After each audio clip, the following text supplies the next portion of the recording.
Alright, today's class we talked about properties. And just to kind of give you a heads up, if you hear any jingling and walking around, it's this little baby over here. Today we talked about commutative property and associative property. Commutative property means that if I have A plus B is the same thing as B plus A. To put that into numbers, you have 1 plus 2. It's the same thing as 2 plus 1. It's saying that if I change the order of the numbers, it really doesn't change the result or change the sum in this case, since we're adding. Associative property is kind of like its big brother.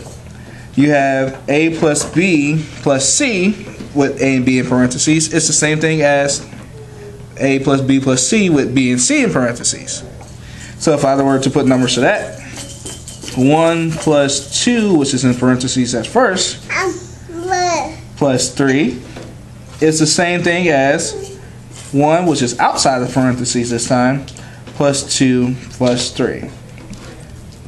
So if you look this one up, you have 1 plus 2, which gives you 3. 3 plus 3 gives you 6. Then over here, this parentheses tells us we need to do 2 plus 3 first. So you have 2 plus 3, which equals 5. You have 1 plus 5, which equals 6.